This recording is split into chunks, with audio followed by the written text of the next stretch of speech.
میں کہ تمہیں کوئی آفس جا کر تمہارا پتہ کرے۔ سیدہ اماں دروازہ بند کر کے تشویش کے عالم میں اس کے پیچھے آئی تھی۔ کہیں نہیں اماں، بس آفس میں کچھ کام تھا، اس لیے دیر ہو گئی۔ اس نے ان سے چند قدم آگے چلتے ہوئے پیچھے مڑے بغیر ان سے کہا، پہلے تو کبھی تمہیں آفس سے دیر نہیں ہوئی، پھر آج کیا ہو گیا کہ رات ہو گئی؟ آخر آج کیوں اتنی دیر روکا انہوں نے تمہیں؟ سیدہ اماں کو اب بھی تسلی نہیں ہو رہی تھی۔ اس کے بارے میں کیا کہہ سکتی ہوں، آئندہ دیر نہیں ہوگی۔ وہ اسی طرح اپنے کمرے کی طرف جاتے ہوئے بولی، کھانا گرم کر دوں یا تھوڑی دیر بعد کھاؤ گی؟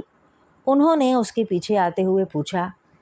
نہیں، میں کھانا نہیں کھاؤں گی، میرے سر میں درد ہو رہا ہے، میں کچھ دیر کے لیے سونا چاہتی ہوں، اس نے اپنے کمرے میں داخل ہوتے ہوئے کہا۔ درد کیوں ہو رہا ہے؟ کوئی دوائی دے دوں یا چائے بنا دوں؟ سیدہ اماں کو اور تشویش لاحق ہوئی۔ اماں پلیز مجھے سونے دیں، مجھے کسی چیز کی ضرورت نہیں ہے، اگر ہوئی تو میں آپ سے کہہ دوں گی۔ اس کے سر میں واقعی درد ہو رہا تھا۔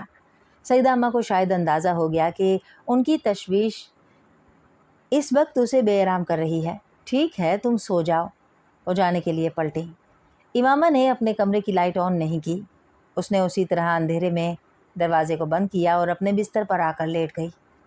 اپنا کمبل کھینچ کر اس نے سیدھا لیٹتے ہوئے اپنی آنکھوں پر بازو رکھ لیا۔ وہ اس وقت صرف سونا چاہتی تھی، وہ کچھ بھی یاد نہیں کرنا چاہتی تھی، نہ جلال انصر سے ہونے والی کچھ دیر پہلے کی گفتگو، نہ ہی کچھ اور۔ وہ رونا بھی نہیں چاہتی تھی، وہ اپنے مستقبل کے بارے میں سوچنا بھی نہیں چاہتی تھی۔ اس کی خواہش پوری ہو گئی تھی۔ اسے نیند کیسے آ گئی یہ وہ نہیں جانتی تھی، مگر وہ بہت گہری نیند سوئی تھی۔ وہ اس سے 3 قدم آگے کھڑا تھا، اتنا قریب کہ ہاتھ بڑھاتی تو اس کا کندھا چھو لیتی۔ وہاں ان دونوں کے علاوہ اور کوئی نہیں تھا۔ وہ اس کے کندھے سے اوپر خانہ کعبہ کے کھلتے ہوئے دروازے کو دیکھ رہی تھی، اور نور کے اس سیلاب کو دیکھ رہی تھی جس نے وہاں موجود ہر چیز کو اپنی لپیٹ میں لینا شروع کر دیا تھا۔ وہ خانہ کعبہ کے غلاف پر تحریر آیات کو بآسانی دیکھ سکتی تھی۔ وہ آسمان پر موجود ستاروں کی روشنی کو یکدم بڑھتے محسوس کر سکتی تھی۔ ان میں سے آگے کھڑا شخص تلبیہ پڑھ رہا تھا۔ وہاں گونجنے والی واحد آواز اسی کی تھی، خوش الحان آواز۔ اس نے بے اختیار اپنے آپ کو اس کے پیچھے وہی کلمات دہراتے پایا، اسی طرح جس طرح وہ پڑھ رہا تھا، مگر زیر لب۔ پھر وہ اپنی آواز اس کی آواز میں ملانے لگی، اسی کی طرح زیر لب۔ پھر اس کی آواز بلند ہونے لگی۔ پھر اس کو احساس ہوا وہ اپنی آواز اس کی آواز کے ساتھ بلند نہیں کر پا رہی تھی۔ اس نے کوشش ترک کر دی۔ وہ اس کی آواز میں آواز ملاتی رہی۔ خانہ کعبہ کا دروازہ کھل چکا تھا۔ اس نے اس شخص کو آگے بڑھ کر دروازے کے پاس جا کر کھڑے ہوتے دیکھا۔ اس نے اسے ہاتھ آسمان کی طرف اٹھاتے دیکھا۔ وہ دعا کر رہا تھا۔ وہ اسے دیکھتی رہی، پھر اس نے ہاتھ نیچے کر لیے۔ وہ اب نیچے بیٹھ کر زمین پر سجدہ کر رہا تھا، کعبے کے دروازے کے سامنے۔ وہ اسے دیکھتی رہی۔ اب وہ کھڑا ہو رہا تھا، وہ پلٹنے والا تھا۔ وہ اس کا چہرہ دیکھنا چاہتی تھی۔ اس کی آواز شناسا تھی، مگر چہرہ دیکھے بغیر وہ اب مڑ رہا تھا۔ وہ یکدم ہڑبڑا کر اٹھ بیٹھی۔ کمرے میں تاریکی تھی۔ چند لمحوں کے لیے اسے لگا وہ وہیں ہو، خانہ کعبہ میں، پھر جیسے وہ حقیقت میں واپس آ گئی۔ اس نے اٹھ کر کمرے کی لائٹ جلا دی اور پھر بیڈ پر آ کر دوبارہ بیٹھ گئی۔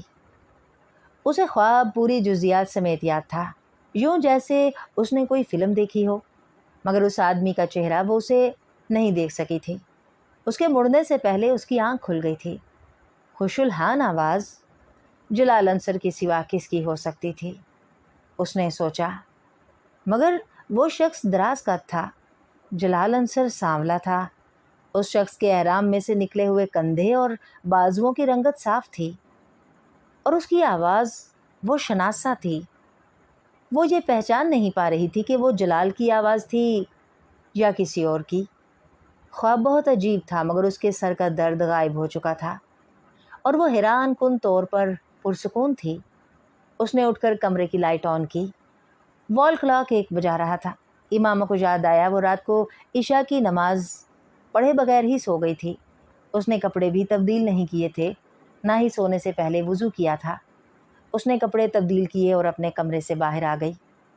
سیدہ اماں کے کمرے میں روشنی نہیں تھی، وہ سو رہی تھی۔